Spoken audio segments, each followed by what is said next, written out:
Howdy folks. So in this video here I'm going to show you these entryway gates I built. They're 24 feet. I believe the pipe was 2 1/4. It was a little bit thinner wall.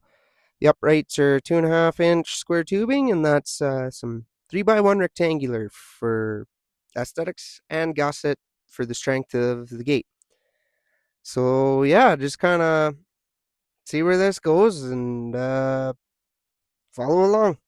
So as you can see there in the video, I'm welding here, welding away. I had nothing but microphone and camera trouble. So we're just kind of splicing some videos in here, and I'm just going to kind of yap while I have to record all new audio. So I think in here, this is gate number 1, and I was using some filler rod right there. You can see me smacking the flux off of 532 7018 rod. I had a little gap, so I used that to seal her up, and that's that's a welder's trick anyways. I mean, I know lots of guys, they'll use bolts, use whatever the hell you got kind of thing, sew up a gap. Yeah, just a little cut on the wrong side of the line for that angle piece in there, so using that to fill it up. And yeah, so I don't know what else to really talk about. These gates, I guess I'll give you kind of a rundown. So I had acquired that work for, actually, you can see in the video the cabinets that I got on my truck there. Um, they were built to sit on top of a deck. So I traded the welding work for the gates and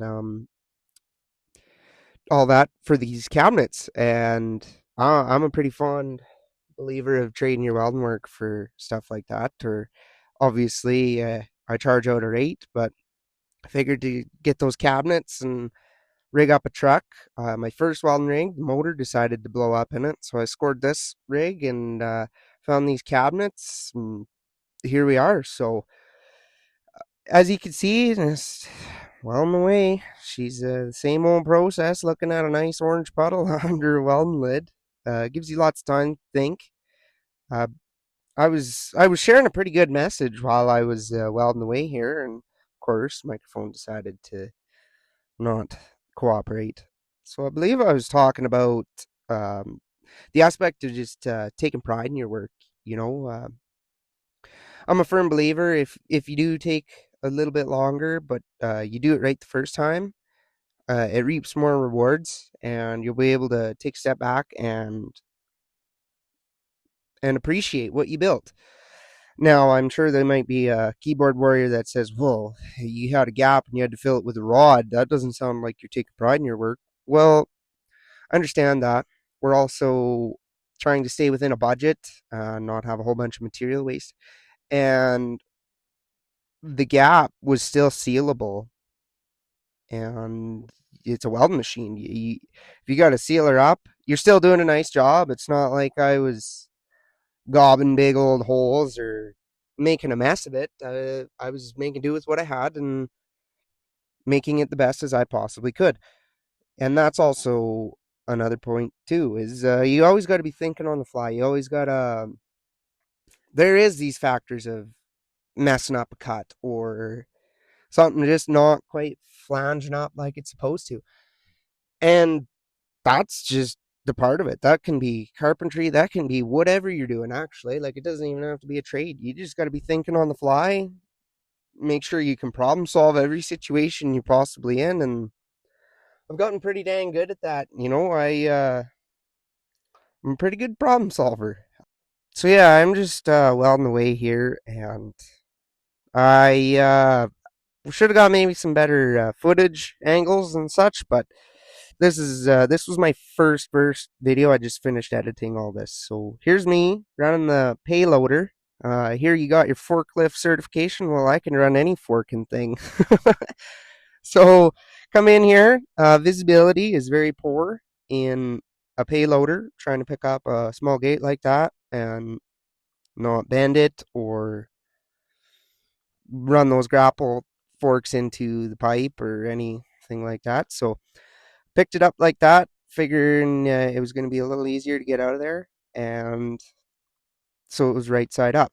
So you can see here, I kind of scoop out the sawhorse, and it was just a tough angle to pick her up at. And in this, you can't be a ramrod. You got to try and be as finicky as you can. And here we kind of scoop it up again. No big deal. Just plunks right out of there. I think the loader stalled here. Um, when you get lifting or whatever and it's idled down too much. Yeah, there, yep. We fired her back up. She just chooched a little. Anyways, pick it up. Oh, yeah, flopping it around like a goose. So, yeah, you can see here the end and the middle upright are 4 feet. And then the end one that the gusset goes to is 5.5. That just kind of worked out for my steel. And that's how we roll, I suppose. So the client's going to put it on a track system, like a LiftMaster track system, to open and close it is their plan anyways. So that's kind of the visual of gate number 1. Oh, there's cocksucker here. Fucking name spray painted on. Fucking bird off all cocksucker. Fucking nice video, This cocksucker here, I found him in a storm drain. Fucking name spray painted on him, and burdocks all fucking stuck to him. But I cleaned them all up. And look at him. That's one fucking nice kitty right there. Now, for anybody who knows me, Bubbles is a spirit animal, I honestly believe. That's why I gotta throw the old Trailer Park Boys reference in there. Anyways, this is just me welding away, but gonna give you some audio of the drinking Lincoln just buzzing away and me burning rod. So enjoy. This is what she sounds like.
We set up a little bed, put a foam and a few extra blankets on top of the box there. Definitely way overpacked, but this is all a new experience here. My plan is to do a little road trip vlog as a guy keeps going to his next client. Just gonna camp out in the rig, you know. Makes sense. Once I'm here, I don't want to leave again. You know, guys gotta watch how he's using his fuel and all that stuff. So, yeah.